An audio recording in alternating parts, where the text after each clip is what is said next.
欢迎电视机前的观众朋友走进天津卫视的大型情感节目《爱情保卫战》，来看看今天请到的几位情感导师是谁？他们是情感导师莎娜老师，欢迎；情感导师雷鸣老师，欢迎；情感导师周小鹏老师，欢迎；情感导师陆琪老师，欢迎。来了解一下这对嘉宾的基本情况。你看。 给另一半贴3个标签：貌美、老黄瓜、耍驴气、装人、不着调。3个不够，他就是老古董，见不得我好，不够爷们儿，拖我后腿，没有激情。你们的感情怎么样能变好？让他变得和我一样，越活越年轻。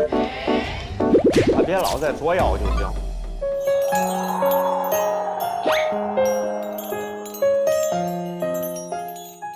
不作妖就行，都作了哪些妖呢？ 请出这对夫妻来，有请。费先生47岁，来自天津，业务员，有请。董女士53岁，来自天津，保险公司职员，有请。欢迎两位哈。这老师主持人好，好。 4位嘉宾老师好。嘿，您今年53啊？是的呀。看不出来哈。那必须的呀。 啊，必须的。这个结婚几年啊？我们结婚大概有8、9年了吧？是初婚吗？不是，我们是2婚家庭。哦，再婚重组。对，那也挺好，幸福吗？还行吧。哎呀，说的那个委屈，怎么认识的呀？当初呢，是我们通过报纸上，我刊登了一条找球友的那个信息。 打网球，然后我们家先生给我打电话，我们就那么认识的。你也喜欢打网球？是，当初年轻时挺喜欢运动，现在也不老，47岁年轻人。哎，当初年轻，您别老是那么暮气沉沉的呀。小片里面说人家什么老黄瓜刷驴气的，不需要。然后呢，打网球就打好上了。就是经常网友一起玩嘛，过了那么2、3年吧，然后我们俩就在一起了。上一段婚姻里各自有孩子吗？有啊，儿子跟我。啊，他呢是女儿。 跟谁？跟他妈妈。你们自己有孩子吗？我们没有。那现在这儿子得多大了？现在我儿子已经25了。现在应该就是你们2个人在一起了。是的。这就算2人世界了。对呀。幸福啊。 我就认为很幸福呀。那怎么作妖呢？我就认为2婚嘛，要过得比头婚还要好嘛。然后我周围也有朋友2婚，他们过得就一地鸡毛，所以我就想，我们不能像他们那样过呀。而且我觉得我活得也挺年轻的呀。我们可以像年轻人一样过自个儿的生活。对，您具体的规划是什么？规划就是我想给我们家先生买一个大一点的养老的房子，装修好一些，环境好一些，生活浪漫一些。可是我们家先生不是这样。 我们家先生就是有点那种老古板、老传统，没有什么激情。买房子了吗？买了呀。谁的钱呢？买房的时候，我跟我们家先生说，首付各付50%，然后贷款再来个 AA 制。这样式的呢，我觉得不也挺好的吗？我们家先生不同意呀，我这左磨右磨，磨半天才同意了。但是房子还了差不多半年的时候呢。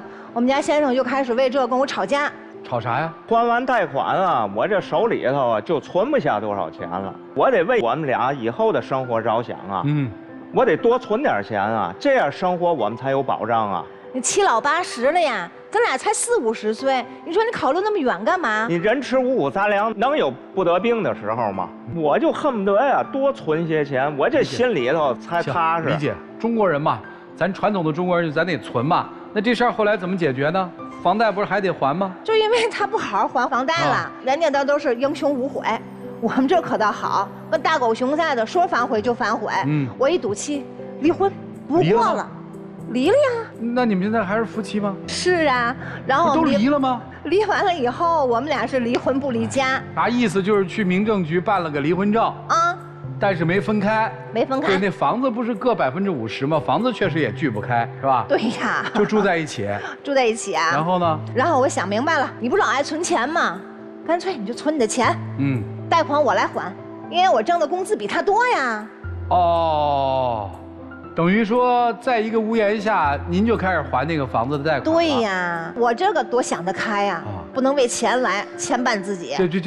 这个倒是。那你们现在还是这种离异关系吗？复婚了，那我都掏钱了呀，我向他低头，干脆服个软儿。这大姐的性格，那离婚多久复的婚啊？差不多1年了吧。你这不行啊！你怎么掉到钱窟窿里了呀？对呀，你看看。怎么人家把钱出了，你就跟人复婚呢？他离不开我。我这又浪漫又漂亮，而且我还会哄他。是，这就给人捏死了啊！行吧，手拿把攥。行，那不就应该没矛盾了吗？哎呀，您不知道啊。我呀，本身就特别爱穿，你知道我那衣服了好多呀。他老张口闭口的，就是哎呀，你看咱都老夫老妻的了呀。我就不爱听这种话啊。然后我想每天穿上漂亮的衣服，在他面前显示一个崭新的自己，然后那多浪漫呀，生活多有情调呀，是不是？我就希望他夸夸我呀。然后他可倒好，不夸我，嘴还倍儿毒。哎，我刚才听了，那老黄瓜刷绿漆说的这意思。老黄瓜刷绿漆了。要不就是我天天穿着新衣，是不是把我新人了呀？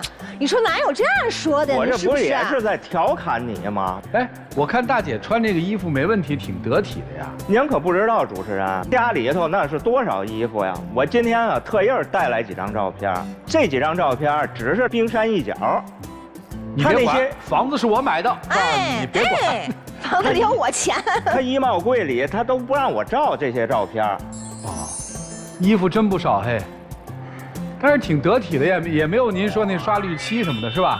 就是嘛，所以说嘛，他挖苦我，你看看他夸的不行，挖苦我倒劲儿劲儿的。然后他还说什么，你知道吗？说什么？你看这衣服，天天啊，我看着都受委屈。我这衣服，他那些衣服啊，1、2年都不带宠幸1次的。你管我都替那些衣服委屈的，反正衣服都是我买的，我想宠幸谁就宠幸谁。你这没事你还老张罗买衣服？那可不嘛！你看那明星姐姐们、明星妹妹们，人家多少漂亮衣服呀！是。我也想活出像他们一样那么精彩。乘风破浪的姐姐，就是嘛。今天咱这儿来了，那怎么办呢？像您这么有办法的人，他要我就想他多夸夸我嘛。对，我就说你有办法。他也不夸我，然后我就想了个好办法。啥办法？然后我跟我家老公说：“老公，你不爱存钱吗？我每天给你100块钱，然后你夸我。”夸得我心花怒放，哎呀，这1个月下来你可3000块呀！你这么爱存钱，存你的。这些钱我都不乐意挣。不是你挣没挣？真没挣，主持人1分都没挣啊！君子爱财，取之有道。不是你就他天天跟我这样说，哎呀，你看我钱想花都花不出去。陆琪老师，这钱我可以挣，对吧？听见了吗？我能夸你，我一看就觉得特别漂亮，是吧？天姿国色，国色天香，沉鱼落雁。还有呢？这哪行啊！我穿上漂亮衣服到外面，同事朋友都夸我。就真不挣这钱啊？不挣。人家说了，天天说君子爱财，取之有道，不挣这钱。我就是天天我不夸他，他天天还花枝招展的出去。我再夸了他，他天天更找不着北了。不是，那你就跟他一起出去呗。哦，你还没退休呢。47岁，我一想。你别看他心里这么说，嘴上这么说，你知道他朋友聚会的时候。也是跟我说，老婆，赶紧挑一件最漂亮的衣服，和我去参加哥们聚会去。你看看，那不还是希望我漂漂亮亮的吗？那我只是希望你跟我在一块儿的时候穿得漂亮一些。这么自私你？那平常你们就除了这个有冲突，还有别的冲突吗？有啊，你也知道呀，我们俩是通过打网球认识的，对吧？对。我很爱运动啊，可是他现在不爱运动了呀。再者说来了呀，我的工作是干保险，我认识的客户竟是80后了、90后的，我喜欢和年轻人在一起啊，这样多有朝气蓬勃，对不对？更显得年轻啊。是。而且他们的运动我也喜欢，以前我只是打打羽毛球，打打网球，现在和他们在一起呢，我有时跟小男生、小女生打打篮球，玩玩飞碟。然后呢，打打保龄球什么的，那都我喜欢的活动呀。性格真好。而且这样是显得多年轻啊，是不是啊？是，不是显得，就是年轻。就是年轻，人没有老。主持人说的就是年轻。对，心老了才老了，对吧？没错。皮囊老了不算老。对吧？你都不知道你多大岁数了吗？但是我有时候运动嘛，有时候肯定抻了胳膊抻了腿，那么难免的嘛，对不对，主持人？是啊，回到家以后，我就希望我老公能给我按摩按摩。捶捶腰，让我熏个艾灸什么的那我说了好几次了，他才给我熏了1次艾灸。主持人，他这可不是一般的胳膊扭了，他这是50肩呢。闭嘴！老说我老说我50岁了你。你可不50岁才得的50肩啊！你年轻能得50肩吗？然后我就让他给我熏熏艾灸，学艾灸那一注艾灸也就15分钟，在这15分钟里头，我了个天哪！你不知道怎么损我了呢啊！看见了吗？啊，玩的时候你不找我啊，疼了吧？难受了吧？找我来了吧？哎，这说的是事实啊！您玩的时候怎么不带人家去啊？带了呀，你不去吗？然后这儿抻一下、扭一下的，按摩按摩，那不显示你爱我吗？你在家做点家里的那些个年轻人喜好的活动，不也可以吗？他拼乐高，挺好呀。他拼乐高啊，但是我不喜欢动啊，我觉得生命在于运动嘛。他就认为生命在于静止，这样才能长寿。而我认为就不是这样式的。对吧？一派叫运动派，一派叫乌龟派啊。乌龟派就乌龟也不动啊，它怎么能万年的？它能长寿啊？对。然后吧，我就想这胳膊疼啊，我想巩固一下，好跟小朋友们一起出去玩去啊。我就说老公啊，你赶紧陪我去医院里扎了针灸，按摩按摩。他可倒好，陪我去了呀。陪我去了以后，您猜怎么着？跟大夫那儿吐槽我说我什么天天往外野。啊，然后穿的还倍儿少，这着凉了吧，疼了吧？然后说着说吧，我再扭头一看，他抹上眼泪了。哎呀，这大老爷们儿，我这不也是心疼你吗？看多丢人呢！我这确实是心疼他。大夫给他按摩的时候，疼得他是嗷嗷叫唤啊。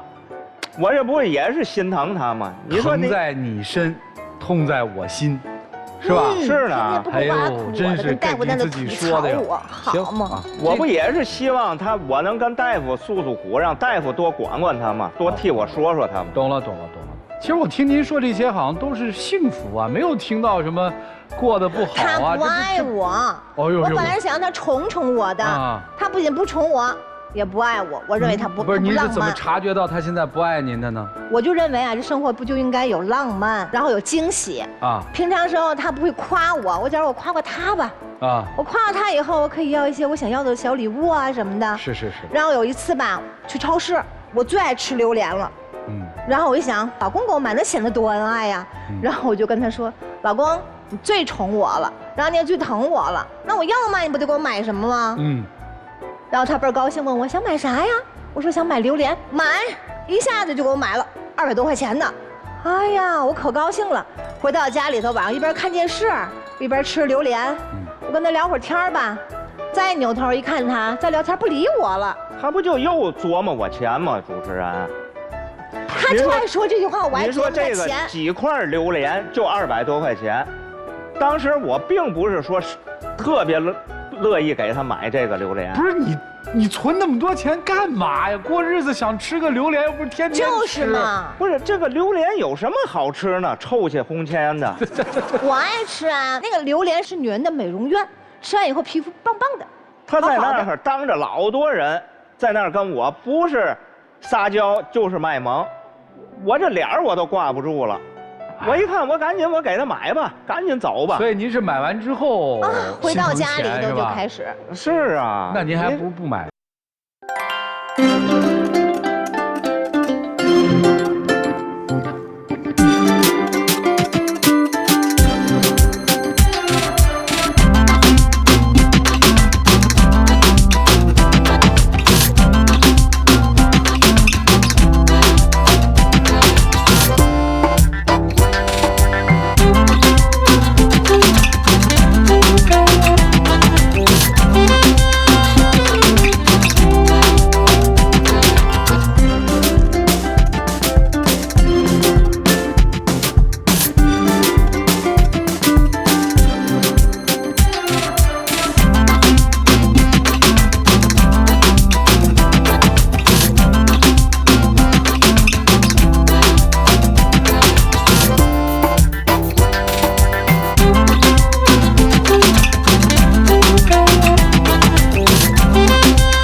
你们应该没有子女问题吧？有，尤其这个子女问题啊，它永远都是一碗水不端平。啥意思？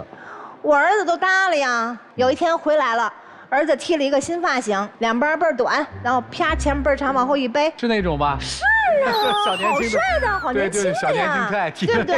我儿子一进来以后，我就说好帅呀啊！哎呀，真是跟妈妈一样，走在时尚的前端呢。雷老师然后你猜我们家老公说什么？说啥？流了流气的，都让你妈给带坏了。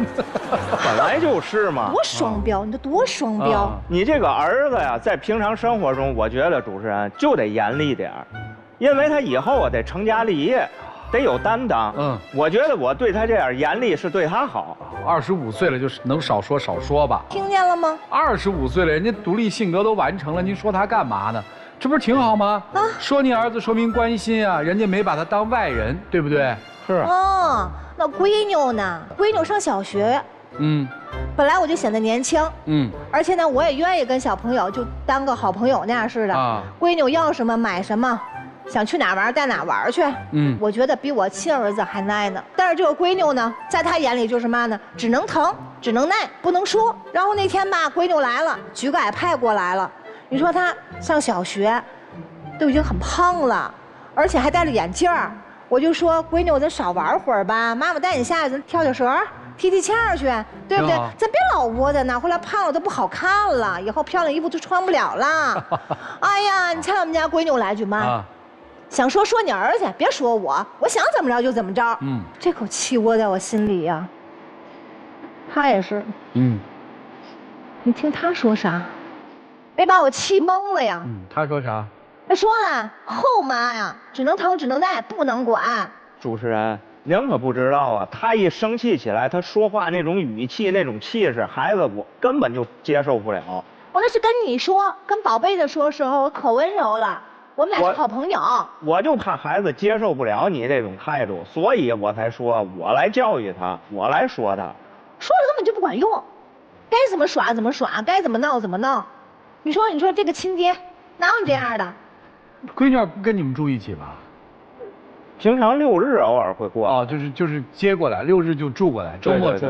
对，应该还好。我来问几个问题啊。您现在2位的钱是怎么使的？各管各的是吧？对呀 ，AA 制嘛。您管房租哦，不是您管还贷款。还贷款，这都管了。都管了呀。那日常的生活怎么弄啊？他要回来早的话，他买菜，他做饭。就是在钱上您不是那么计较是吧？不计较了呀。我都想开了呀，拿起来放得下。攒那么多钱到底为什么呀？我就想我们为了我们以后养老用。哦，那现在不就吃个榴莲什么都没法吃，那以后还能活到养老那一天吗？真是的。我觉得这个我多存点钱没有错啊，我就想我们2口子踏踏实实，你说过个平凡人的日子。平凡人的日子该吃吃，该喝喝，该存存呀。您不能一头翘了呀。这个房本上写的谁的名字啊？现在他的名字。您还房贷写他的名字？对呀，这才展现出来我这拿得起来放得下。这不太合适吧？那再问问啊，你们俩现在在一起，您开心吗？只要他别太作了。您指的别太作是什么呀？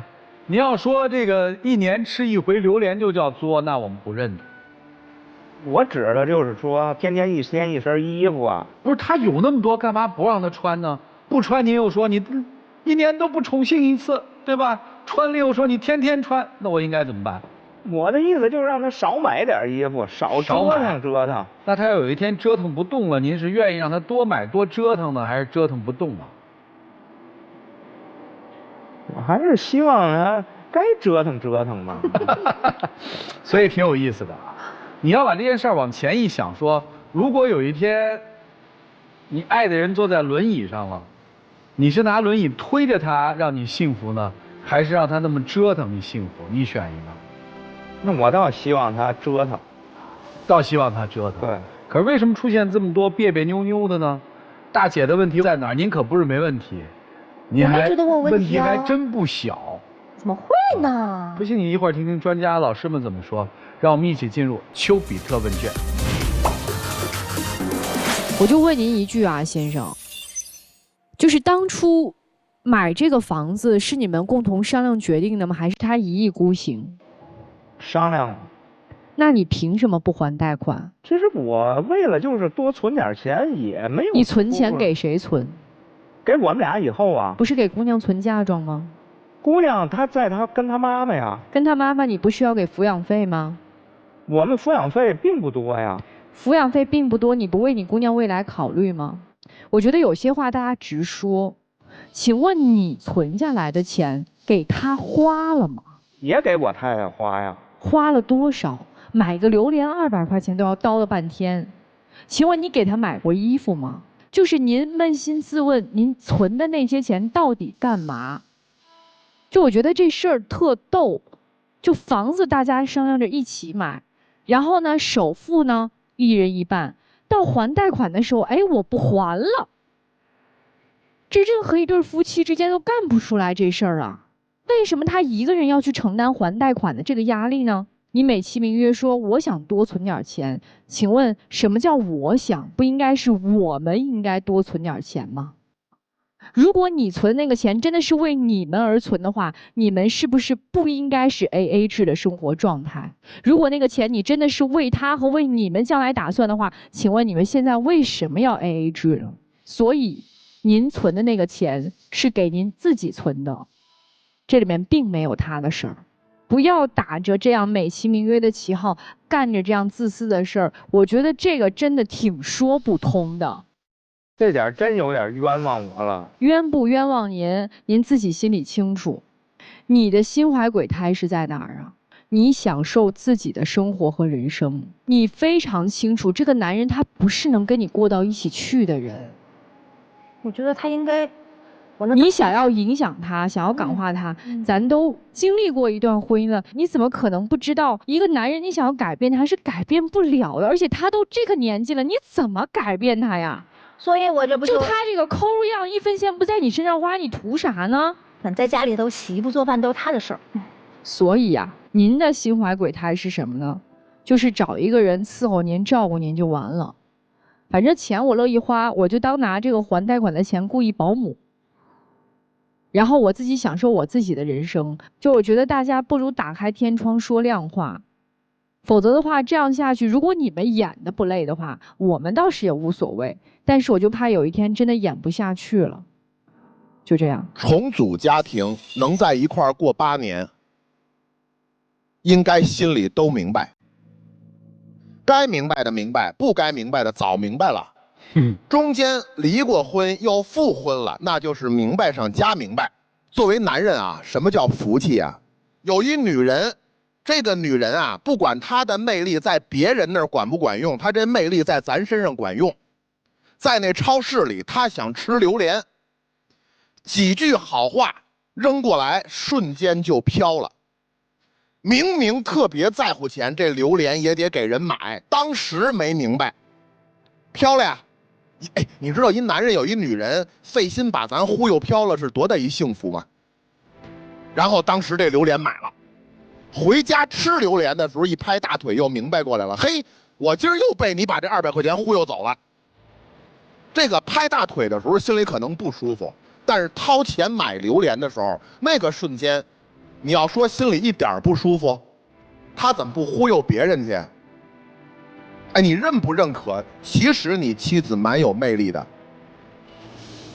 哪怕就买榴莲那一瞬间，而且那个魅力他对你管用。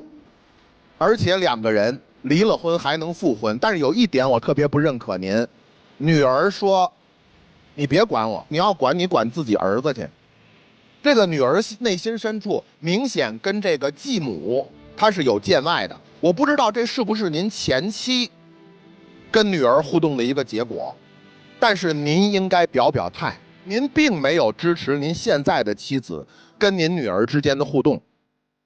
所以不在女儿心里建立妻子的角色权威，哪怕不是亲妈，那么是不是我们心里跟人家也见外？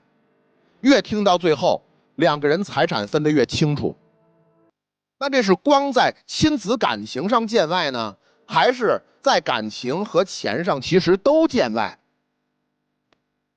这事儿我们心里得想明白。我就说这么多，其实呢，我觉得2位都想明白了，感情蛮好。我还真不知道你们有没有想明白，所以我想问一下先生，您太太知道你现在有多少存款吗？知道啊。密码呢？是她生日。也就是她存钱的确是在为你俩考虑，就算认可吧。但为什么在你嘴里，她是一个自私自利的，只在为自己考虑存钱？因为我觉得她老爱出尔反尔，她老是泼冷水、反悔。但我看到对你来讲，如果大家都知道密码，也知道具体的存款数，那就是一个人的钱拿去还贷款，另外一个人的钱拿来存着，大家共用嘛。但是我觉得钱不是你们婚姻当中或者生活当中最大的障碍，你们两个最大障碍是各自在玩各自的，你们都防着彼此，你们没有共通的玩乐。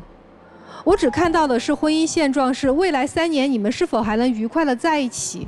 因为刚才您说了一句话，你说我们俩相识是因为我们有共同的爱好，他跟我一起打球，我们是球友。对呀。但是现在我听到的是他玩他的，我玩我的，我们2个人玩的都不一样了，一个是归西法，一个是在外面的玩球大法，越来越差异远了。你们彼此不认可了，为什么今天你们会来台上？因为你们觉得不舒服了，你们找不到原因。但至少我看到唯一的原因，现在就是你们越来越不再去欣赏对方，不再去愿意跟对方创造共同的东西。所以如果我要给你们的建议的话，唯一一点小建议，财务真的公开透明。如果2婚夫妻还有对对方担心或者防着的，不如就敞开话说明白。所以如果你们不能够再创造共同的一点利益，这种利是彼此真心给予对方利的话，你们的婚姻早晚出问题。我最近听到一个词叫初老症，说人第一次感觉到自己老了。你是初老症特别明显的，就是你47岁嘛，然后就感觉到哎呀，我要为以后将来怎么着想了，我已经老了，我已经苍老了，再不存钱的话，我以后怎么办？拿什么养老？深深的有一种苍老感把你吞没了。其实你也是初老症，虽然你不承认自己老，但是你又反抗自己老的方法是我完全抗拒，然后我一定要让你爱我，然后当然你的状态我很喜欢，但是确实在感情这件事情上面，你们2个人都是失去分寸感的。这个时候你们要重新，我建议你们啊，重新回到自己20多岁时候那个状态，你去想一想20多岁的时候我是怎么去谈恋爱的。20多岁的时候我去谈恋爱的时候，需不需要贴钱给别人？20多岁我谈恋爱的时候，需不需要对一个人那么抠？你心里面想一想，如果这个男人真的没有那么爱你的话，你应该怎么办呢？你为什么不能承认你爱他比他爱你多呢？这点我承认了，跟他说过。然后你打算怎么处理这件事情呢？将就吗？继续贴钱吗？继续强行把这个生活维系下去吗？能维系多久呢？他今年47岁，他的初老症已经那么严重了，等到他过50的时候，你猜他在生活里面会变成一个什么样状态？你猜他会怎么对你？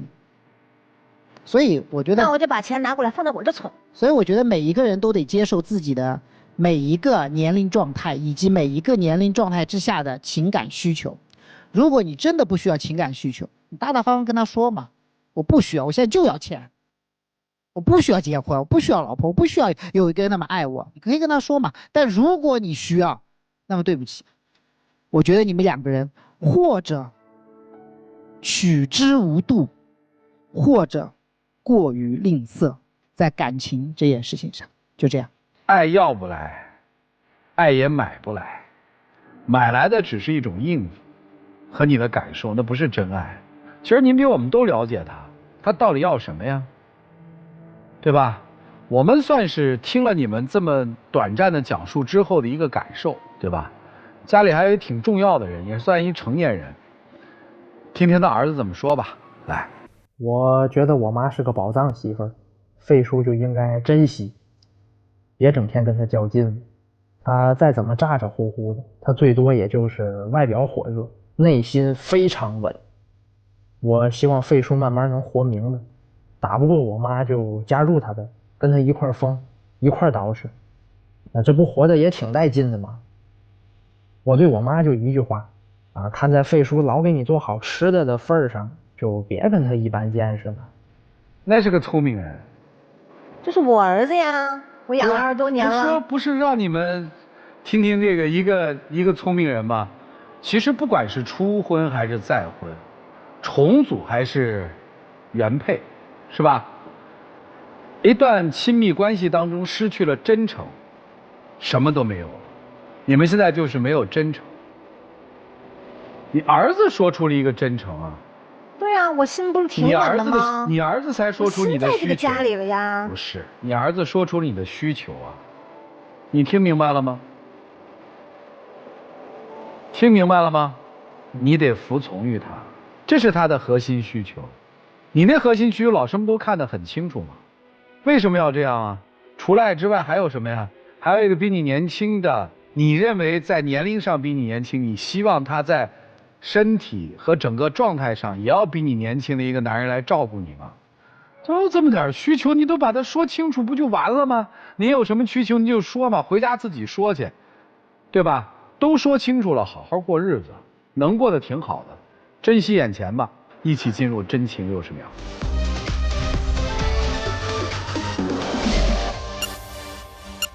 我希望我老公呢能够爱我，就像宠闺女一样，也能够宠我。我也想就不是那么太往外边疯吧。他不要求我像在家里头能够相夫教子，给他做做饭，围着他多转悠转悠。我以后就是减少外出的活动，减少一些，多陪陪他。我通过这次来到爱情保卫战4位老师的点评，我也认识到我这些个问题了。我以后跟你一块儿还贷款，媳妇儿，我也不会跟你再斤斤计较了。我努力把心态活得年轻。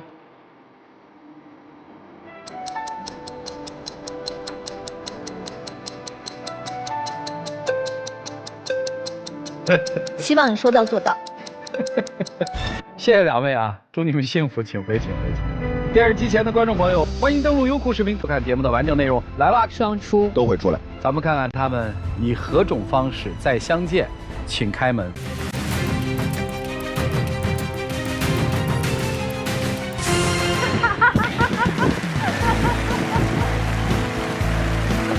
媳妇儿，我以后一定改，请你看我行动吧，媳妇儿，好吗？我说这话没有任何其他的意思啊。据个人观察，成都算标准的耙耳朵之都，对吧？天津是陪都，绝对是。天津男人也耙耳朵，天津女生的这个能量还是非常大的。行了，你看这就给收拾了呗。您得想一想，为什么您越活越年轻，比您年轻的在您身边越活越老？这事儿您得反思反思。来，一起见证属于他们的浪漫时刻，各位请见证。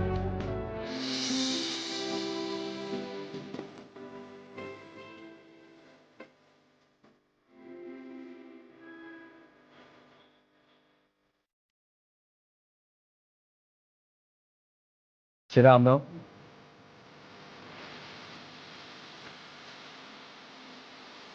大姐，今儿想吃榴莲吗？想吃啊。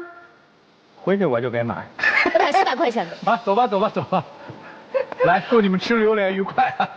谢谢4位老师，来，请回，请回，谢谢，谢谢，请回，谢谢主持人，谢谢，请回。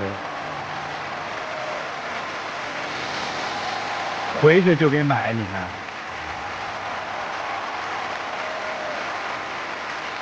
其实，在一段良好的亲密关系当中，如果双方的内心需求都得到了一定程度的满足，相信这段关系一定是稳健的。就祝他们开心吧。来，了解下一对嘉宾的基本情况，各位请看。觉得你们俩般配吗？不配，我和他相恋一直是我上赶着他。不配，我们俩在一起就是退而求其次。用3句话形容对方，那就是扮猪吃老虎，爱自我感动，还得寸进尺。别人对他好他就受不了，自由散漫惯了，单身单出了优越感。嚯，就这么几个关键词，他们该怎么办？这是对你们的考试了。来，有请这对情侣，有请。李先生34岁，来自天津汽车销售；刘女士37岁，来自河北幼师。欢迎两位啊！这剑拔弩张的哈，是心里话吧？是啊。谈了多久了？1年多。你在小片里说他单身单出了优越感是吧？对。你好像还比他大是吧？对，我比他大3岁。有过婚史吗？有过。有孩子吗？有。孩子跟谁？跟我。孩子多大孩子上初中。那您结婚可够早的了啊，37岁孩子上初中，咋认识的呀？他是我的租客，我有一个3室的房子。因为当时来天津就是比较着急嘛，然后看到他有房在出租，所以就去看了一眼，然后当时感觉都挺合适的，然后就搬过去住一块儿去了。搬过去住一块儿？他是3居室嘛，然后我租他其中的1间。哎呀，吓我一跳！后来呢？谁追的谁啊？我追的他。追了多久啊？追了3个多月吧。看上他什么了？当时我们一直在一块儿，就是共同生活。然后他有时候回去会发脾气，特别烦躁的时候，我也会去安慰他。着重还是看中他有这个上进心，自己一个人挺利落的，挺会照顾人的，我感觉也是。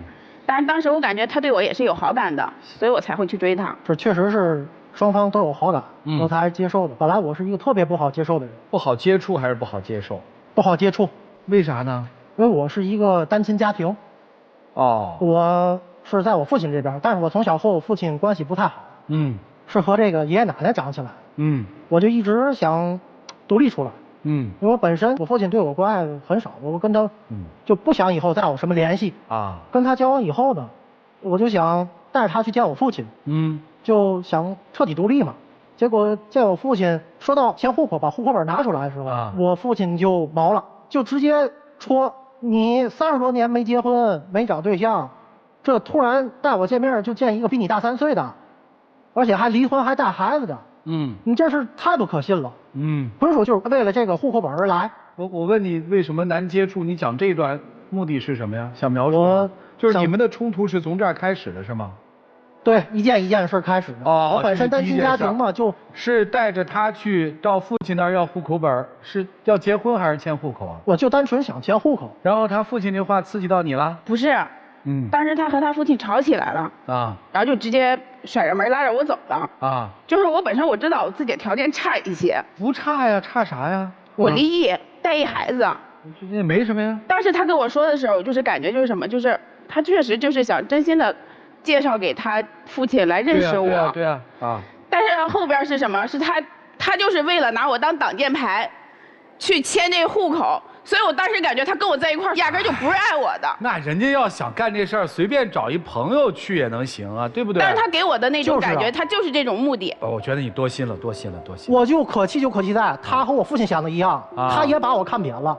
我要真想这样的话，我找个演员不好。回来的路上我不理解，他都知道我和我父亲吵起来了，他还是一劲儿对我说教的话。这是你们俩的第一次间隙，对吧？后来又发生了一些什么呢？后来就是在回去的路上，我确定了他就是说想和我一块儿走下去的这想法出于好意吧，自己买了礼品去到他父亲家里，然后结果就是把我轰出来了。每次一说这件事儿，你都特别委屈，但你为什么不和我商量呢？每次你都这样特别委屈了，我还就得这样强行的，我要不哄他，不给他这样，我就把我架在一个特别尴尬的位置上本来就不是我的这个过失，我还要去承担这些我理解。他不光是我父子之间的事儿，没和我打招呼自己去了。我父亲都说，那个女的又来了，不就是想巴结我，帮你要户口本吗？是不是要完户口本还要惦记我退休金？就这种结果，他是好心，但是这种结果承担的是我承担，他只会在那儿哭委屈。行。把你那委屈也收一收。不光这个，就在工作上，他也是这种好心，但是结果都不是好的。我是一个汽车销售现在汽车确实很难卖，是，但也不能说我一开单，他把他单位幼师那套来套在我身上。开单了，真棒。那个你晚上想吃什么？那合着就是如果我不开单的情况下，我连吃顿好的我都不配了。那2个人搁一块儿，不是就是相互鼓励、相互扶持，那不是更有激情、更有动力往前走吗？而且就我工作的事儿，我说了，我之前就是自己一个人，我生活工作完全独立，没有问题。你自己帮我发朋友圈，这个事儿已经给我造成不好的影响。实际你的朋友圈有买车的吗？你是个幼师，他们都买车可能找你吗？而且就这样，我就心领了他就特别离谱。我们俩出去吃饭，吃出来个头发，我说这个事儿把经理喊过来，我要投诉他。他怕我这个做销售时间长了比较激动嘛，他把这个事儿揽过去。我觉得他是好意，但实际情况特别的奇葩。他跟人经理说什么呢？这个吃出头发这事儿不要紧，我的这个男朋友是卖车的，他卖车特别专业。如果你以后有朋友想从他这儿买车的，千万要介绍给他。现在赶紧加个微信，这事儿我们就不投诉了。就这种奇葩的行为，当时我这尴尬的想找个地方往下钻呢。我不是就是怕你这个工作压力大，销售业绩也不好。我不是为了，也是为了你好，为了我们以后嘛。你就是甭管怎么开单，怎么加上人的，怎么就是到最后你就只看重结果不就好了？你管别人说什么呀？结果就是我一辆车都是不是没有你给我介绍的客户从我这儿能开单，而且我就是能开单的客户，你倒反而横加阻拦。咋了？你还看我手机？就发生啥了吗？有个女客户，1个月之内从我这儿，她说订了好多车，实际就3辆，人家2口子1个月。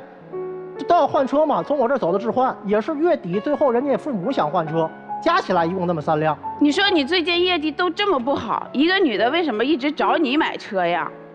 我就感觉你们之间联系太频繁，我就是不一个正常。汽车销售，我这个客户找完我买第1辆车我就给他删了，你就这个逻辑吗？我这边主要有一个特殊情况就是。我前夫就是和别的女人聊天出的轨，所以我就害怕他也会和他一样，然后我就比较在意这件事情。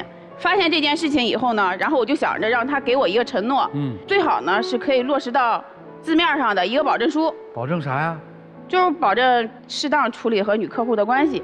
主持人，我说实话，如果我写了保证书，那张保证书就能给你安全感吗？我跟你说，我就因为这事儿，我把那女客户删了，我也不写。删了吗？当然没有，我不会那么写了吗？没写，没写。这就是彼此开始真实的了解一个相对全面的对方，其实冲突就会变大了，对吧？是的，我相信这个冲突会越演越烈，对不对？这是还只是开始吗？后来又发生了什么？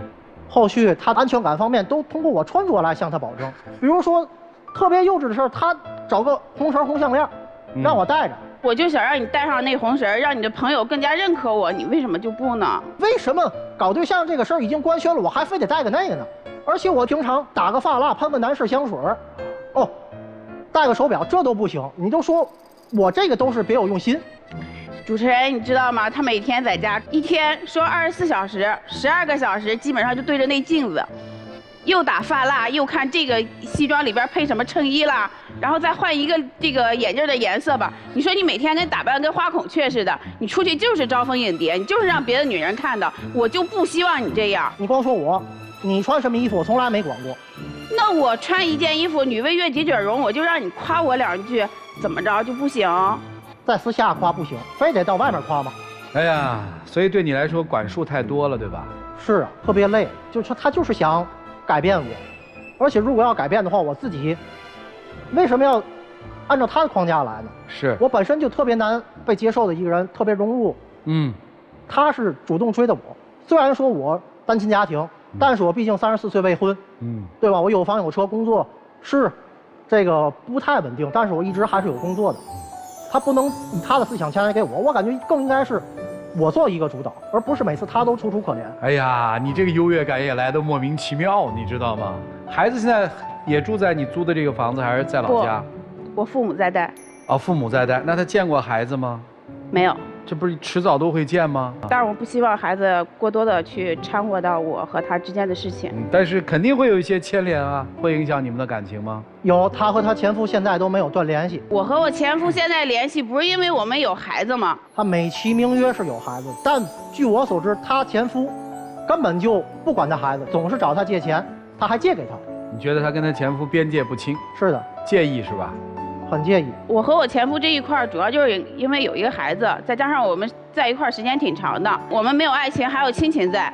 他就是说张口跟我说借钱的话，我也会给他过渡一下。再说这个事儿，我不是告诉你了吗？借完钱他会还的。那是还不还钱的事儿吗？你就是没有底线，你明白吗？行，听明白了，这是哪儿都不是了。今年过年，他想把他的这个父母和孩子接过来，我就说反对。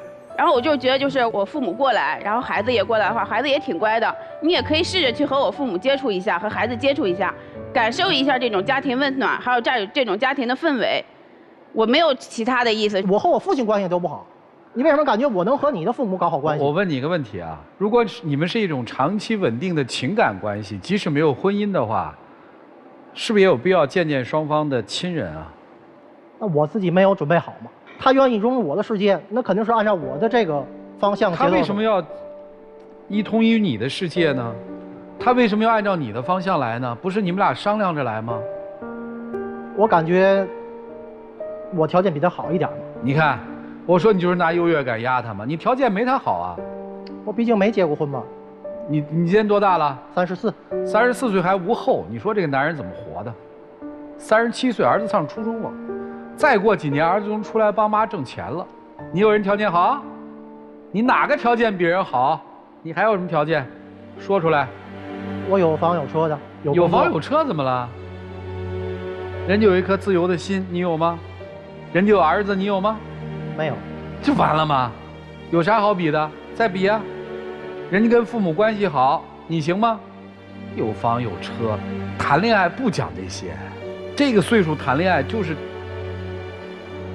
最重要啊，彼此能依靠啊，互相能疗伤啊，然后有一个好的感觉啊，你可别这样了，害死你自己了，让人着急。都是奔40岁的人了，都有各自的生活经历，却一直想压着让别人低头，认知自己所认知的东西，所以你们多累啊！不过今天好，你们听听老师们的建议，看看他们怎么帮你调整，好不好？让我们一起进入丘比特问卷。你不可能感动得了他的，你所有的这些行为在他看来只是给他添累赘而已，你一点都感动不了他，你知道为什么吗？因为他压根儿不爱你，你只是给他的生活上带来了一些便利而已，让他觉得哎，单身汉的生活其实可以试着改变一下，有一个女人在我身边照顾我也挺好的。他那么抗拒你，把自己当仙人掌一样，你靠不近他，他给你设了很多的条条框框，你不要改变我，而且你要按照我的方式来，这就是没有爱上的表现啊！就是一句话，你想多了。还想把爸妈接过来，孩子接过来，让他感受家庭的温暖。他不是不想感受家庭的温暖，他只是不想感受你带给他的家庭的温暖。所以，你也不要试图感动他，也不要自我感动，就是在一个合适的时间碰到了一个你喜欢的人，然后你想你又追了3个月，所以你就觉得你只要通过努力。就一定能够得到这个人，我只要努力就一定能够得到他的心。可是爱这件事儿，它不是努力就能得到的。那你呢？你没有那么喜欢他，没有那么爱他，你就要及时告诉他，不要耽误别人，就是做一点有良心的事儿。我觉得这个是对的。然后也不要拿自己是单亲家庭这件事儿一直挂在嘴上。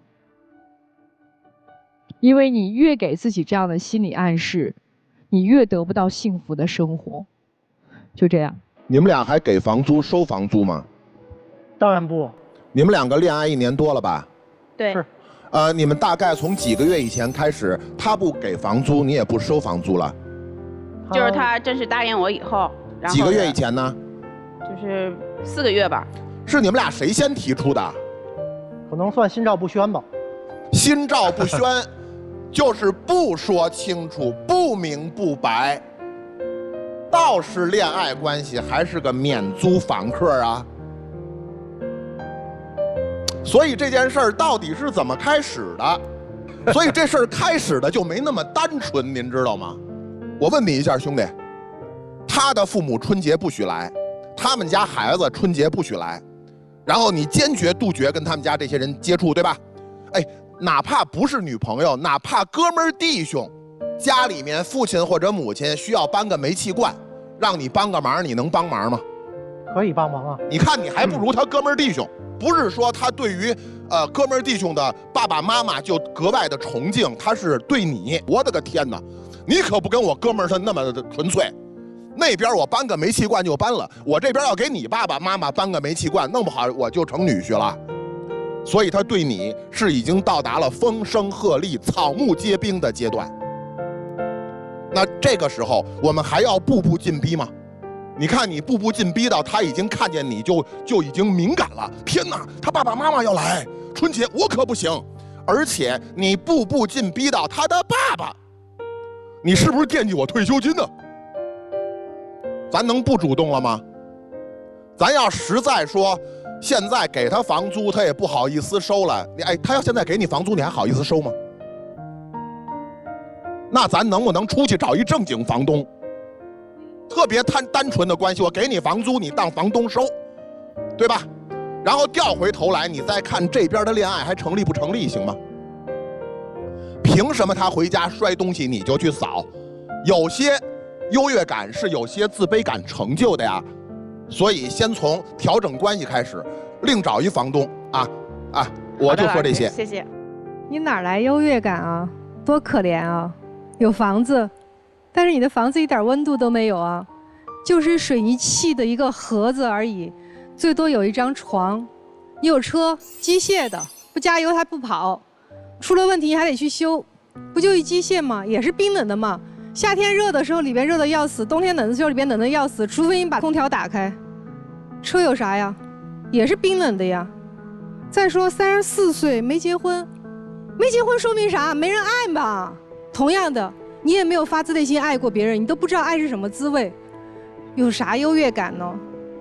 你不就想尝试一下到底爱是什么滋味吗？没有尝试成功嘛，因为你不懂怎么去爱别人，你也不知道怎么去得到别人的爱。你不懂得男女之间应该怎么相互的扶持，也不知道男女之间应该怎么沟通，没人教你，你现在就是个冰冷的机器，多可悲。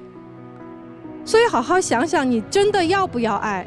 如果你要爱，是要自己先给自己爱，还是别人要给你爱？如果你连爱这个词都不知道什么味道的话，那你就不配谈爱，更不配谈优越。同样对女方来讲也是一样的，你多可悲啊！一直讨好别人，前夫你讨好他，他变心了，他出问题了，你净身出户，为什么呢？为了孩子。他真的有管过孩子吗？没有吧？抚养费每个月按时给了吗？也不一定吧。还找你借钱，为什么给呢？我给他一点钱，他就能对我好一点，他能知道我当年啊，你都做这种事儿，我现在还能心地宽大的，我能够谅解你，我多仁慈的女人。讨好了吗？你同样讨好他呀。你觉得你能管着他了，你觉得你能给他做饭吃了，你觉得那是真的对他爱吗？不是的，你随时想着这个男人我怎么能够抓紧的赶紧跟他结婚了，你想的就是结婚嘛。你不想的也就是那个房租钱我不用给了吗？你但凡想做独立女人 OK 啊，房租要不照给啊，要不你跟他俩对半劈啊？没有啊。而且我特别想劝女生一句话，你既然都是在这儿飘，对吗？不是正式的工作，对，回去吧，陪陪孩子，他才是你应该给爱的人。陪陪你父母吧，他们才是一直为你操碎心需要你陪伴的人。回去吧啊，你家乡在等你。有车有房是你最后的自信吗？能够爱人，能够包容人，是你最后的自信吗？就很可怜。你想成为你爸那样的人吗？不行。你现在就是往你爸的路上走了呀。你说你刚才说的那些话，你自己不知道自己有多不知好歹吗？他帮你发朋友圈，真的是坏事吗？他给你去找客户，他鼓励你，真的是坏事吗？如果你真心觉得坏事，请问你和你爸有什么区别？你一直在往你爸的路上走，但你的内心在抵抗，所以你才会找一个人爱吗？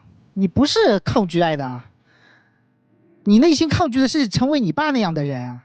你先搞明白这一点啊，爱是可以救你的，爱是可以治疗你的，爱是可以让你避免成为像你爸这样的人。你去迁户口，你爸居然会联想到说是不是惦记我的退休金？他已经改不过来了，你可以。你才30多岁，原生家庭的不好不是你的原罪，是你父亲的错，跟你没有关系，你是可以自救的。我们为什么在原生家庭的创伤当中，然后挺着挺到最后，居然又成了原生家庭的那个罪魁祸首？他不是在救你吗？你真的会没有感恩之心吗？你内心恐慌、抗拒，生满了所有的刺，你害怕什么？你也是。你觉得你能包容他？你有足够的爱吗，姑娘？你是通过燃烧自己的方式去温暖别人，你觉得自己几斤几两还能烧多久？如果你要去找安全感，请你去找一个有能量的人，心里有足够爱的人，而不是找他这样。你的那种爱对他来说可能是一种伤害，明白吗？一个饿久了的人，你要给他吃大鱼大肉，他不撑死了吗？我知道你们不合适，但是我觉得于可怜人之处还是可以给一次机会，就这样。其实在心里他特别渴望他爹的爱，他要找很多的事情来挑战他。当他老爹被激怒的时候，他马上站到他老爹那一伙，开始欺负这个女人。就是其实挺微妙的，我们不谈这些微妙，你只要记住一点，你如果渴望爱，你要先付出，你不付出你获得不了爱。至于您吧，其实真的不合适，要想在一起就好好的放下猜忌，我知道很难，要不然你们就分开好吗？一起进入真情60秒。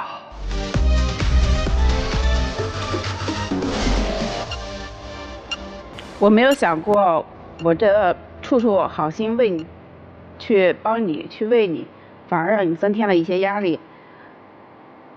但是我确实，我也是真心的希望和你走到一块儿，所以我们现在就是可以各自冷静一段时间，然后考虑一下。首先，我道歉，我并不是刻意的替你离异伤害你，我没有那个心。但是像导师所说的，我开窍，我认为咱们两个现在可能只是互舔伤口，我只是享受互舔伤口时候平复我的这些让我美好的感觉。我可能要重新的认识什么是爱。我也希望咱们能找到一个适合对方的出口。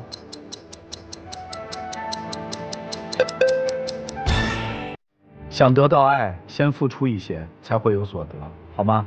两位加油，谢谢你们，请回。电视机前的观众朋友，我们节目唯一的官方报名热线是0223606361，情感困惑的观众朋友可以来电报名，我们不收取任何的费用，小心被骗。来，珊娜老师预测一下。我觉得应该双不出了。就是我倒是建议这个他能出来。这个男嘉宾能出来啊，双不出对他们来讲是最好的结局。我希望他们双出吧，看看他们自己的选择，请开门。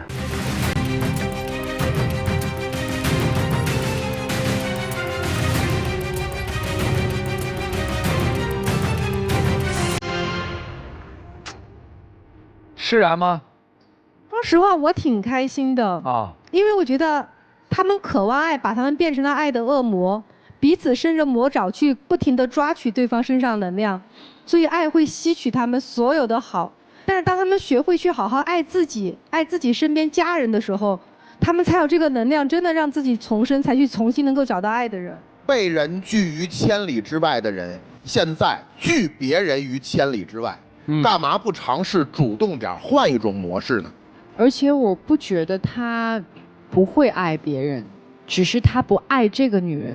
他在没有遇到他真正爱的人的时候，他就是那样。但是他真的遇到他特别爱的人之后，他会倾尽所有对他好的。极端嘛，对，没有什么好说的了，就是珍惜身边的每一个人吧，爱好你该爱的人吧，这大概是每个人想获得幸福的最短的一个途径了。本节目由葵花药业独家冠名播出，修护胃黏膜认准葵花胃康灵。再一次的感谢葵花药业对本节目的大力支持，同时也谢谢电视机前观众朋友们的收看和陪伴。我们下期节目再见，谢谢大家。